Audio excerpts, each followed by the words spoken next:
Olá, tudo bem? Seja bem-vindo e bem-vindo. Está no ar o Fatos em Foco, a sua revista eletrônica que leva até você cultura, informação e entretenimento. Eu te convido agora a acompanhar os principais destaques desta edição. Os pinguins africanos que vivem no litoral da África do Sul foram dizimados em menos de 10 anos por uma fome em massa. Uma pesquisa aponta que os serviços de entrega de aplicativo, além de ajudar na renda familiar, também contribuem para a diminuição da criminalidade. E ainda, um curativo inédito com uma tecnologia brasileira poderá aliviar o drama de milhares de pessoas que sofrem com diabetes e precisam sofrer amputações. Tudo isso e muito mais é o que você acompanha a partir de agora no Fatos em Foco. Os moradores de uma cidade do interior do Mato Grosso do Sul estão assustados com uma infestação de besouros. Esses insetos podem até causar queimaduras na pele.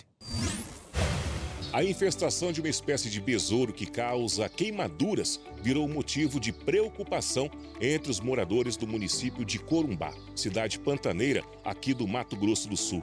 Os insetos têm aparecido em grande quantidade e, apesar de pequenos, esses besouros podem provocar ferimentos sérios. Segundo os especialistas, os insetos se espalharam por várias regiões da cidade. O clima quente e também úmido favoreceu a proliferação. E fatores ambientais podem ajudar a explicar o aumento dos casos na cidade. Entre os fatores que podem contribuir para esse fenômeno estão desmatamento de áreas naturais, a redução também de predadores responsáveis pelo controle biológico desses insetos e a expansão de monoculturas agrícolas nas regiões próximas à cidade. Os besouros medem de 1 a 2 centímetros e passam a fase larval no solo de matas nativas. Quando chegam à fase adulta, emergem em períodos mais quentes e chuvosos, para então se reproduzir e podem se alimentar de sementes e pequenos insetos. Durante o dia, eles preferem locais escuros e úmidos, mas à noite são atraídos pela luz artificial. É o que explica a presença deles nas áreas urbanas. Como forma de defesa, liberam substâncias químicas, entre elas o ácido fórmico, que podem causar irritações e também queimaduras ao entrar em contato com a pele de pessoas e de animais. As lesões podem ser de primeiro ou de segundo grau. Nesses casos, é indicado procurar o atendimento médico. A primeira recomendação é lavar bem a área afetada com água e sabão. Isso ajuda a reduzir os efeitos do ácido liberado pelo besouro. Está sendo recomendado também para a população corumbaense medidas de proteção em casa, como instalar telas e vedar portas e janelas para evitar a entrada dos insetos. A autoridade em saúde recomenda atenção especial às crianças, que são mais vulneráveis a queimaduras. Os pinguins africanos que vivem no litoral da África do Sul foram dizimados em menos de 10 anos por uma fome em massa, de acordo com um novo estudo dedicado a essa espécie criticamente ameaçada de extinção. Os pinguins africanos que habitam o litoral da África do Sul enfrentam uma séria ameaça. Um novo estudo revela que em menos de 10 anos a espécie foi muito afetada por uma fome em massa. Restam menos de 10 mil casais reprodutores em todo o mundo. Desde 2024, esses pequenos pinguins africanos estão classificados como criticamente em perigo na lista vermelha de espécies da União Internacional para a Conservação da Natureza. Entre 2004 e 2011, duas das maiores colônias perto da cidade do Cabo perderam aproximadamente 62 mil aves.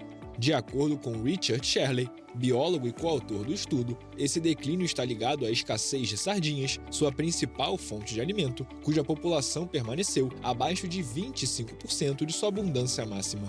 As causas combinam práticas de pesca e mudanças ambientais na temperatura e salinidade da água. No ritmo atual, a espécie poderá desaparecer do seu habitat natural até 2085. Para reverter a situação, autoridades impuseram restrições à pesca comercial, promoveram a instalação de ninhos artificiais e a criação de novas colônias, embora o turismo de massa também gere estresse para as aves. Estão sobrando vagas para a residência médica no Brasil. Os estudantes que concluem o curso de medicina decidem não se aventurar em jornadas necessárias por serem muito exaustivas. A consequência é a falta de especialistas no país. A crise na formação médica tem levado um número crescente de jovens profissionais a desistirem da residência médica no Brasil. Um caso emblemático ocorreu em 2022, quando residentes do primeiro ano de ortopedia e traumatologia da Unicamp pediram demissão de forma coletiva, alegando sobrecarga de trabalho, condições inadequadas e falta de estruturas nos programas. Situações semelhantes vêm sendo relatadas em diferentes especialidades e instituições, com denúncias de ambientes considerados cada vez mais hostis. Embora não seja obrigatória para o exercício da medicina, a residência é o principal caminho para a formação de especialistas. O processo combina atividades práticas em hospitais com conteúdo teórico, sempre sob supervisão, e pode durar de 2 a 5 anos conforme a área. Na prática, porém, o modelo tem enfrentado entraves estruturais, como a falta de profissionais suficientes para dividir a carga de trabalho e o impacto direto na saúde física e emocional dos residentes. Dados recentes mostram que o sistema também opera abaixo da sua capacidade. De acordo com a Associação Nacional de Médicos Residentes, apenas cerca de 70% das vagas disponíveis estão preenchidas atualmente. Já o estudo Demografia Médica no Brasil 2025 aponta que em dezembro de 2024, o país contava com 353 mil médicos especialistas, o equivalente a 59% do total de profissionais registrados, enquanto 41% ainda atuavam sem título de especialistas, reforçando o impacto da evasão nos programas de formação. Especialistas apontam que o fenômeno reflete uma mudança geracional e a necessidade de atualização de estruturas tradicionais. Integrantes da Comissão Nacional de Residência Médica defendem que o combate ao assédio moral e psicológico deve ser prioridade, com reconhecimento do residente como profissional em formação e não como mão de obra barata. O cenário é agravado pela diferença de remuneração. Enquanto médicos do programa Mais Médicos recebem cerca de R$12 mil por uma jornada de 30 horas, o residente recebe pouco mais de R$4 mil para o dobro da carga horária, o que aumenta o desgaste físico e emocional e eleva o risco de burnout, depressão e abandono da especialização. O Instituto Butantan irá desenvolver uma nova vacina contra a raiva em humanos. A nova tecnologia permitirá que as vacinas sejam mais potentes e com custo muito mais baixo. O Instituto Butantan fechou um acordo de licenciamento e colaboração para desenvolver uma vacina contra a raiva para humanos. O imunizante apresenta uma nova tecnologia de RNA mensageiro que é mais potente e com menos custo. A vacina será desenvolvida em parceria com a empresa norte-americana Replicate Bioscience. Acho que durante a pandemia a gente percebeu aí que as vacinas de RNA mensageiro elas se mostraram muito promissoras para situações de emergência. Né? A gente consegue desenvolver e entregar uma vacina de uma forma muito mais rápida, né? E uma vacina que demonstra um perfil de segurança muito bom. Então, o Butantan, sabendo disso, começou a buscar algumas parcerias que pudessem ensinar instituições como o Butantan a desenvolver e criar vacinas de RNA mensageiro. A diferença que a gente tem de uma vacina de RNA convencional e essa vacina de RNA autorreplicante é que com doses menores, né, ou seja, utilizando menos quantidade de vacina, eu consigo fazer com que o corpo produza mais continuamente um antígeno ali dentro, protegendo mais de forma consistente o indivíduo. Então, eu tenho uma redução de custo, eu tenho um bom perfil de segurança. Então, é uma alternativa que eu acho que casa muito bem com os países, né, em desenvolvimento. A raiva, se não tratada, tem um risco de morte de 99%. Mas isso pode ser evitado com a aplicação da vacina antes que o vírus chegue ao sistema nervoso central. A vantagem desse novo imunizante é que, ao invés de exigir de 3 a 5 doses, o paciente precisa de apenas uma. Nos termos do acordo, o Instituto Butantan conduzirá um ensaio clínico de registro de novas vacinas contra a raiva e, caso tenha sucesso, comercializará a vacina no Brasil e na América Latina. Já a Replicate passará o processo de fabricação para a unidade de produção de vacinas do Butantan e será responsável pelos mercados fora da América Latina.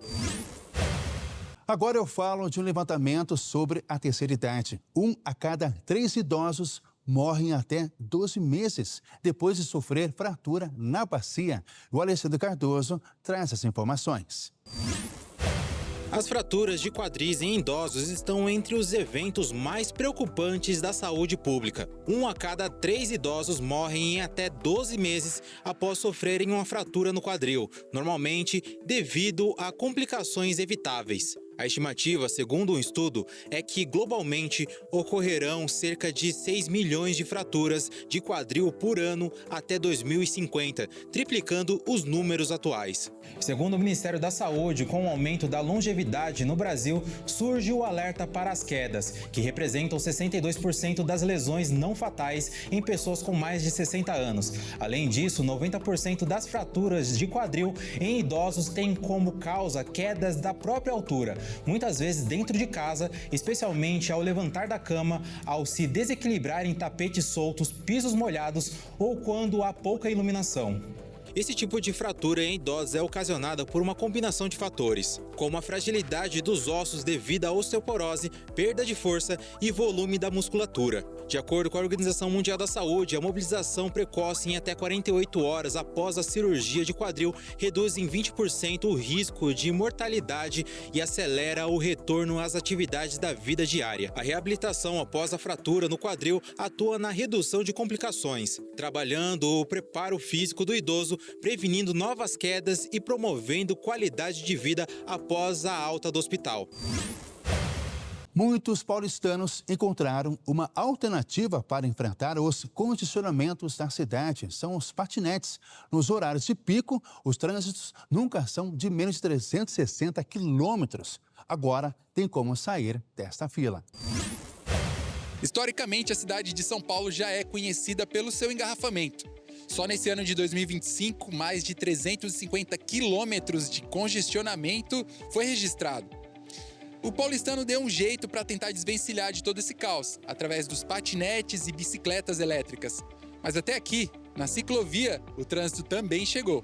Os patinetes viralizaram em São Paulo. O número de equipamentos alugados passou de 600 para mais de 7.080 em apenas um ano, o que impactou diretamente o trânsito nas ciclovias. Quando o semáforo de uma importante via fecha, dá até para ver uma grande fila de patinetes, bicicletas e todo tipo de transporte individual. Esse crescimento assustador no uso desse tipo de transporte acontece principalmente em trechos menores, quando a pessoa prefere não ter que pegar um ônibus e ficar parado no trânsito. Justamente nas regiões centrais, como a Avenida Paulista, bairros como Pinheiros, Itaim Bibi, entre outros, é que está concentrado a maior movimentação, facilitando o deslocamento entre estações de metrô e pontos turísticos. Por estarem espalhados por toda a capital, alugar um desses aparelhos é rápido e sem burocracia. O valor para desbloquear o aparelho custa em média R$ 2,00 e a cada minuto usado gira em torno de 67 centavos. De fato, agilidade e economia atraiu muita gente, mas para quem faz uma viagem mais longa, o percurso completo pode ficar caro. Por outro lado, essa crescente também traz consigo uma preocupação. De acordo com a Abramet, Associação Brasileira de Medicina do Tráfego, houve um aumento de aproximadamente 28% nos atendimentos médicos ligados a patinetes elétricos em comparação com o mesmo período de 2024, revelando que o crescimento rápido do uso desse transporte torna o tema da segurança cada vez mais relevante. São Paulo tem atualmente a maior malha cicloviária do país. São 778 quilômetros de estradas e a expectativa é que chegue a 1.000 quilômetros até 2028. Também para tentar conter esse congestionamento, a Prefeitura informou que novas faixas de ciclovia serão criadas nos próximos anos.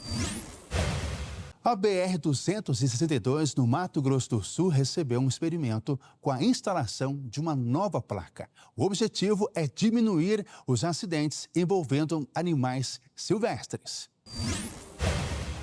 O desenho é novo. O antigo cervo sozinho deu lugar a uma imagem mais impactante. Um carro destruído após atropelar um animal.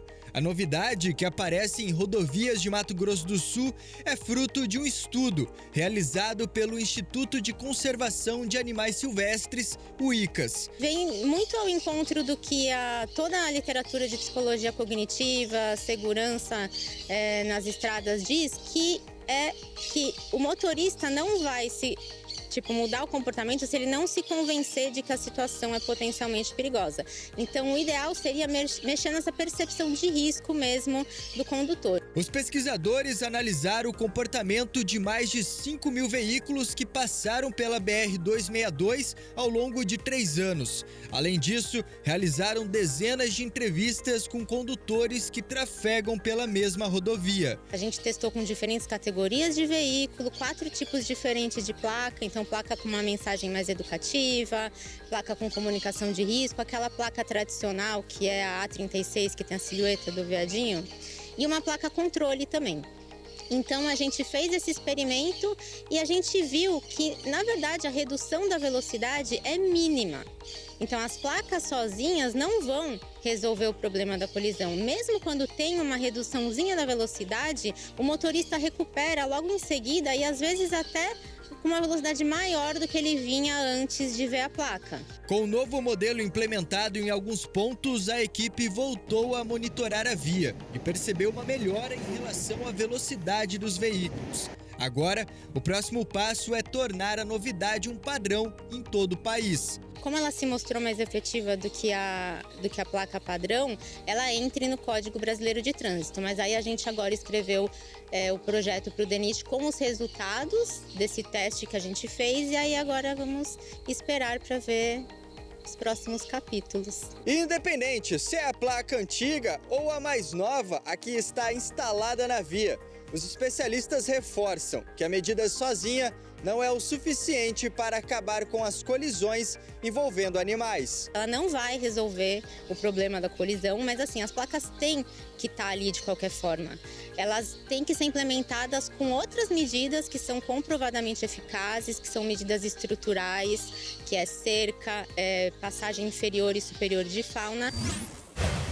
Os passageiros do Aeroporto Internacional de Guarulhos, em São Paulo, já esqueceram joias, relógios, óculos e celulares no terminal. E no mais de 17 mil itens, pode ser incluídos até peruca e carrinho de bebê. E tem mais. Um verdadeiro tesouro à espera do dono. A Justiça espera que ele seja finalmente resgatado. A Justiça de São Paulo publicou um edital determinando o prazo para proprietários recuperarem mais de 17 mil itens achados, perdidos ou abandonados no Aeroporto Internacional de São Paulo, em Guarulhos, entre abril de 2019 e outubro de 2020. O período para solicitar os pertences termina em 29 de janeiro de 2026. Entre os itens mais curiosos e diferentões estão um carrinho de bebê, um par de muletas de alumínio e uma ukulele, que é um instrumento musical. Quem quiser reaver objetos perdidos terá que entrar em contato com o Fundo Social de Guarulhos. Veja agora a lista dos principais itens. Carrinho de bebê, par de muletas de alumínio, ukulele e instrumentos musicais em geral, diversos celulares e equipamentos eletrônicos, várias joias, incluindo aliança com diamantes e relógios Rolex. E o e-mail para contato é fundosocial@guarulhos.sp.gov.br e o telefone é 011 97213 9464, aos cuidados de Tatiane Amorim. Qualquer pessoa pode vir até o local e conferir se algo realmente pertence a ela. Quem está se preparando para as festas de fim de ano deveria pensar melhor antes de soltar fogos de artifício. 40% dos entrevistados por uma pesquisa revelaram que já perderam animais de estimação por causa do barulho excessivo. Já é época de fim de ano e nesse período festivo, muitos esquecem de um grande problema enfrentado por famílias brasileiras: a perda de animais de estimação por conta do barulho dos fogos de artifício. A Pet Love fez uma pesquisa com mais de 3 mil tutores e 40% deles já perderam seus pets ou conhecem alguém que perdeu por conta do pânico que os fogos de artifício causam. O estudo faz parte da campanha Chega de Fogos e ele busca conscientizar as pessoas sobre esse problema. A alta sensibilidade auditiva dos pets faz com que 8 em cada 10 animais de estimação demonstrem medo intenso de fogos. Esse medo pode causar acidentes graves, desde tentar fugir, taquicardia e vômitos, até a morte. A pesquisa indicou que 98% dos tutores defendem mudanças na legislação e 60% apoiam a permissão apenas para fogos silenciosos, enquanto 38% pedem a proibição total. Algumas cidades já evoluíram. São Paulo, por exemplo, proibiu fogos com estampido, que é o que produz o som alto. E o Rio de Janeiro prevê multa para quem descumprir a restrição. E para quem tem animais de estimação, é melhor que se prepare para as festas de fim de ano. Mantenha as portas e janelas fechadas para abafar o som. Deixe seu pet se esconder se ele quiser. Também tem petisco com efeitos calmantes. E, acima de tudo, consulte um veterinário e tome cuidado do seu animal. Uma pesquisa aponta que os serviços de entrega de aplicativo, além de ajudar na renda familiar, também contribuem para a diminuição da criminalidade. Nos últimos anos, as plataformas de entrega têm tido um papel importante em criar uma alternativa de geração de renda para muitas pessoas. Mas os efeitos das plataformas não ficam somente no âmbito econômico, atingem também a segurança pública. Isso porque, segundo um estudo do MIT, a expansão desses aplicativos reduzem em cerca de 10% a criminalidade nas áreas onde o serviço começou a operar. A queda foi mais presente em bairros com menor renda, indicando que o efeito está ligado à inclusão econômica e à geração de emprego para pessoas com baixa qualificação no mercado de trabalho. Esse grupo estaria associado a crimes de oportunidade, que são roubos ou furtos feitos por impulso, sem planejamento. E agora, com uma ocupação, eles abandonam essa prática, representando uma redução de cerca de 26% nas ocorrências de crimes violentos nesses bairros. A população que trabalha com entregas é composta majoritariamente por homens jovens e de baixa qualificação, perfil demográfico historicamente mais propenso a cometer crimes patrimoniais, como roubos e furtos. Segundo dados, a redução da criminalidade é mais expressiva nos períodos do dia, onde o retorno financeiro das entregas é mais alto, principalmente no horário do almoço e também do jantar. A pesquisa analisou dados de 118 municípios paulistas com mais de 50 mil habitantes entre os anos de 2010 e 2019. Segundo dados divulgados pelo IBGE, 19% das pessoas que vivem em favelas moram em ruas que só têm acesso de moto, bicicleta ou a pé. Vamos ver os detalhes com Alexandre Cardoso. Segundo dados do censo divulgados pelo IBGE, em 2022, 19% dos moradores de favelas, cerca de 3 milhões de pessoas, vivem em uma via onde só era possível transitar a pé, de moto ou de bicicleta. Fora das favelas, apenas 1,4% das pessoas vivem nessa situação. Os dados ainda revelam que 62% dos moradores de favelas vivem em vias com capacidade para veículos de grande porte, como ônibus e caminhões.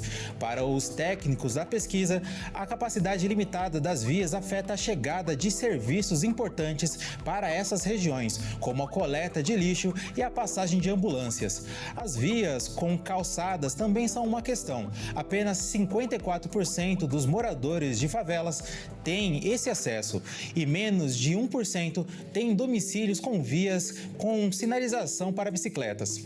Os dados divulgados pelo IBGE revelam ainda outras dimensões do entorno dos domicílios nas favelas. Para o Instituto, a divulgação de dados específicos para as favelas e comunidades urbanas amplia a compreensão das desigualdades. E esse mês acontece a campanha Dezembro Laranja, que chama atenção para a prevenção do câncer de pele. Essa doença, quando descoberta no início, a taxa de cura é superior a 90%. O mês de dezembro é marcado pelo início do verão. O clima quente é quase um convite para ir à praia e praticar esportes ao ar livre. Mas isso tem que ser feito com muito cuidado e proteção. Isso porque dezembro faz parte da maior campanha de conscientização sobre o câncer de pele no país. o Dezembro Laranja. E essa campanha não é à toa. O Brasil está entre os países com maior índice de radiação solar do mundo e o câncer de pele continua sendo o tipo de câncer mais comum na população, com mais de 180 mil novos casos anualmente, com cerca de 8 mil desses casos sendo do tipo melanoma, o tipo mais grave da doença. A radiação ultravioleta emitida pelo Sol é o principal fator de risco para o desenvolvimento do câncer de pele. A exposição acumulada ao longo da vida, mesmo quando não resulta em queimaduras aparentes, causa danos ao DNA das células da pele, o que pode levar à multiplicação desordenada ao longo dos anos. Além disso, pessoas de pele clara, olhos claros, histórico familiar de câncer de pele e idosos estão entre os grupos de maior vulnerabilidade. Segundo especialistas, a melhor maneira de se prevenir é usando protetor solar com fator de proteção 30 ou superior, com reaplicação a cada 2 ou 3 horas. Evitar exposição ao sol entre as 10 horas da manhã e 4 da tarde, horários em que a radiação UV é mais intensa, e sempre se manter bem hidratado. Se notar manchas suspeitas na pele, como pintas assimétricas, feridas que não cicatrizam, ou lesões que sangram com facilidade, procure um médico. O cantor O Peter lançou a música Vivendo o Auge, que fala sobre como só o amor de Deus nos sustenta. Confira um trecho da música e saiba como ela foi criada. Já deixei pra trás tudo que me assolava e quero mais. O Auge é uma canção que nasceu no meu coração. Eu fui muito agraciado. O Senhor começou a me lembrar sobre o que é viver o auge da nossa vida. Já deixei pra trás tudo que me assolava e quero mais. A gente acha que viver o auge é conquistar um carro, conquistar uma casa. E, cara, viver o auge é viver a vontade de Deus, é estar no centro da vontade de Deus. Cristo merecedor, a Ele eu rendo glória. Antes de Deus. No momento que eu entreguei a minha vida em totalidade para Jesus, eu passei a viver esse auge da vida, que é estar no centro da vontade de Deus. Ele é o caminho, a verdade. Eu tô vivendo meu auge. Se perguntarem por que eu mudei. Ela traz essa mensagem onde nós possamos olhar para trás, para o nosso passado e lembrar que Ele nos sustentou até aqui, que Ele nos trouxe até aqui. Não foi sorte, foi graça, não foi grito, foi Cristo. E pra Ele eu vivo, já entreguei o meu caminho, deixei pra trás. Que essa canção possa alcançar muitas vidas que precisam lembrar que o auge da vida é Cristo. Já entreguei o meu caminho. Em nome de Jesus, essa música alcance muitos corações e o amor de Jesus se manifeste sobre a vida de cada pessoa. Ele é dono do tempo, dono da minha história. Cristo merecedor, a Ele eu rendo glória. Antes de Deus, me chama pelo nome. Ele é o caminho, a verdade. A FIC, que é o braço social da Igreja Internacional da Graça de Deus, realizou uma importante campanha de doação de sangue. Acompanhe um pouco sobre esta ação e como esse gesto pode ajudar milhares de pessoas.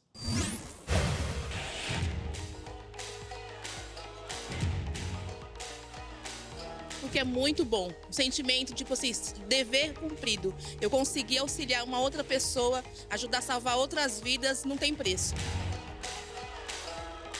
E foi assim que os 42 voluntários das Mulheres que Vencem e da FIC, braço social da Igreja Internacional da Graça de Deus, fizeram uma ação que salva vidas: doar sangue.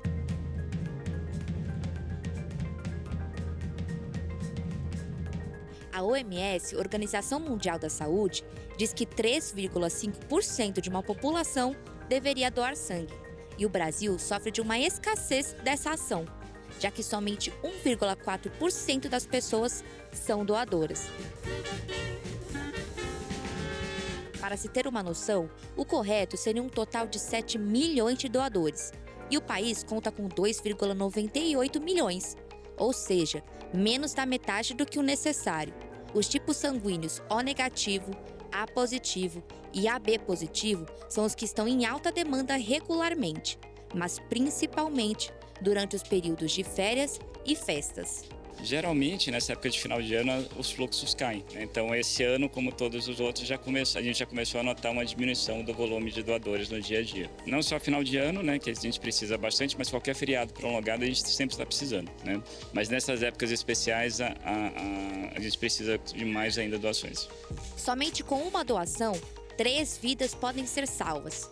Isso porque o sangue doado é separado em seus componentes: hemácias, plasma, plaquetas. E cada parte pode ser usada para pacientes diferentes em diversas situações, como cirurgias, acidentes, tratamentos de câncer ou doenças crônicas. E por isso, é importante a solidariedade da comunidade.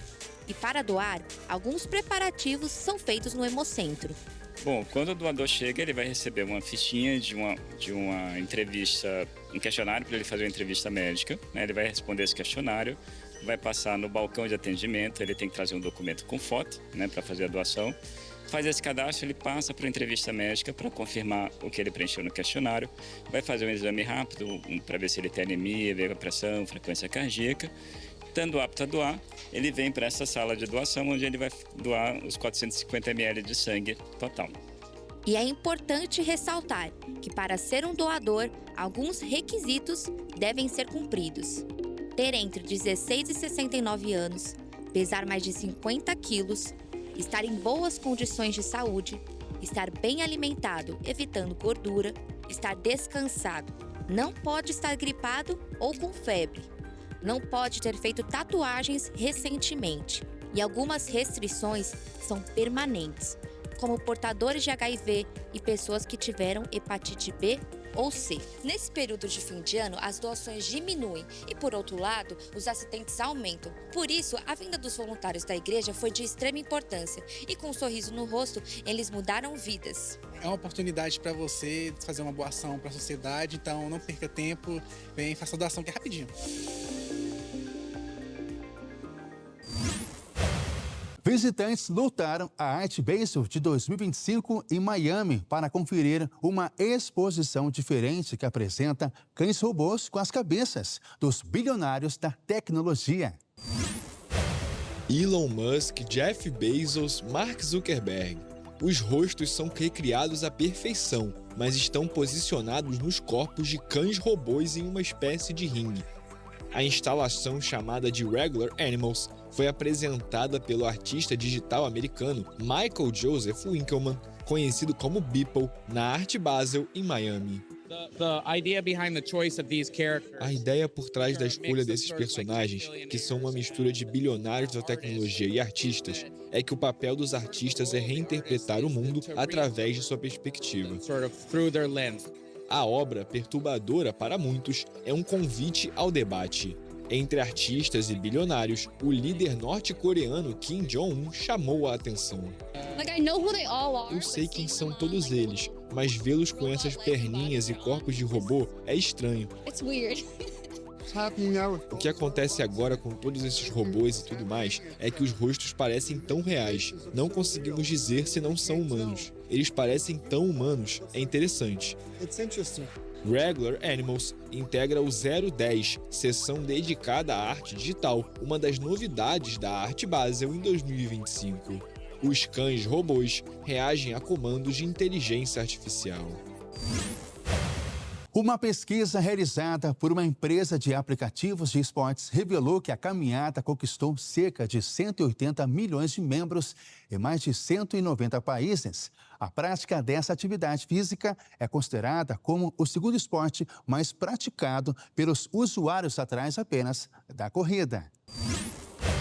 De acordo com uma empresa de aplicativo de corrida, ciclismo, trilha, a corrida manteve a liderança pelo terceiro ano consecutivo como o principal esporte realizado globalmente, com as provas em ascensão. No Brasil, essa prática ganha destaque a passos rápidos. Em segundo vem a caminhada. A corrida e a caminhada cresceram tanto que já ultrapassaram o ciclismo, tanto globalmente quanto no Brasil. A pesquisa também aponta que o ciclismo, como mountain bike e crossfit, só não ganham mais espaço porque são modalidades mais temidas e os equipamentos são mais caros, por isso são menos praticados. A empresa do aplicativo revelou que o aumento da quantidade de pessoas que procuram a caminhada nos encontros mensais e grupos se dá porque a corrida propõe trechos curtos de percurso de até 4 quilômetros, pelo acolhimento e porque os grupos costumam ter muita paciência com quem está começando. A pesquisa revelou que 26% classificam seu condicionamento físico como iniciante e 34% como intermediário. Além disso, a quantidade de clubes de corrida quadruplicou nos últimos anos. São mais de 1 milhão, com aumento nos clubes de trilha e nos clubes de corrida. Uma estação de trem criada há 141 anos no sul de Santa Catarina conta a história do período de exploração do carvão na região. A descoberta mineral em 1841 levou o governo da época a construir uma ferrovia há 20 anos depois, que ajudou no desenvolvimento do estado. Conhecida como Maria Fumaça, a locomotiva que já transportou parte da riqueza do estado, hoje conta a história de um passado próspero para as novas gerações. A descoberta é atribuída aos tropeiros, que percorriam caminhos entre o Planalto e o litoral catarinense em suas tropas e cargas. Foi nesse cenário que, em 1874, o governo de Dom Pedro II concedeu aos ingleses a concessão para a construção da Estrada de Ferro Dona Teresa Cristina, inaugurada 11 anos depois. A ferrovia prioritariamente transportava o carvão, mas também foi utilizada em sua trajetória no transporte de passageiros e para o escoamento de produtos coloniais. De acordo com o IBGE, anteriormente chamada de Minas, a estação passou a ser denominada Lauro Miller em 1905 para homenagear o então ministro da Indústria, Viação e Obras Públicas, Lauro Severiano Miller. Lauro Miller tem estimados 14.628 habitantes e foi transformada em município somente em 1956, quando houve o desmembramento de Orleans, com a instalação no ano seguinte. O prédio atual, que não é o originalmente construído no século XIX, hoje abriga o espaço histórico-cultural Manuel Martim Fortunato. Ele chegou a funcionar como lanchonete, mas foi restaurado em 2016 e hoje exibe trilhos, peças de trens e conta a história do desenvolvimento econômico na cidade e na região. O museu abriga uma exposição permanente de objetos históricos para o município, especialmente ligados à memória ferroviária e à exploração de carvão. Entre as histórias narradas na exposição está a forte enchente que atingiu a Dona Teresa Cristina em 1974, que devastou as margens do rio Tubarão, da nascente até sua foz. Ela destruiu parcialmente a cidade de Tubarão e todo o ramal ferroviário que atendia o trecho entre Lauro Miller e Orleans. A ferrovia foi construída em 4 anos, entre 1880 e 1884, com uma linha-tronco de 118 quilômetros ligando Imbituba a Lauro Miller, além de um ramal de 7 quilômetros. Desde 1997, a malha ferroviária sul-catarinense é operada pela Ferrovia Teresa Cristina, com 164 quilômetros de extensão e cruzando 14 municípios. Um curativo com inédita tecnologia brasileira poderá aliviar o drama de milhares de brasileiros que sofrem com diabetes e precisam sofrer amputações. A cada hora são 3 cirurgias que modificam a vida dos pacientes, mas isso poderá mudar. Um levantamento feito no estado de São Paulo identificou que houve um aumento significativo nas taxas de amputações, principalmente nos dedos e pés. O Brasil está entre os países com o maior número de casos de diabetes no mundo, atrás de China, Índia, Paquistão, Indonésia e Estados Unidos. Nos últimos anos, o país manteve uma média de 28 amputações por dia. Um dos pontos preocupantes é a desigualdade no acesso ao tratamento. Regiões mais pobres, a falta de profissionais especializados e a procura tardia ajudam nesse crescimento. Para tentar conter esse aumento, uma universidade de Brasília desenvolveu uma tecnologia que usa um curativo de látex natural junto com luzes de LED. Pode até parecer simples e não ser confiante diante da gravidade do problema. De acordo com pesquisadores, o látex vai ajudar o corpo a criar novos vasos sanguíneos, e as luzes de LED ativam as células da pele, fazendo com que as feridas cicatrizem muito mais rápido. Essa nova tecnologia levou quase 20 anos, passando desde o início da inovação conhecido como Vale da Morte, que é quando os pesquisadores precisam superar os desafios iniciais até finalmente transformá-la em um produto comercial. O processo envolveu pesquisas extensas, metodologias científicas e questionários com usuários para garantir a eficiência e a aceitação do público. O curativo já tem a aprovação de segurança do Inmetro e aguarda apenas o aval final da Anvisa para ser distribuída e incorporada no SUS. E o Fatos em Foco fica por aqui. Para rever as reportagens dessa edição, acompanhe as nossas redes sociais. Obrigado pela sua companhia e até a próxima. Tchau!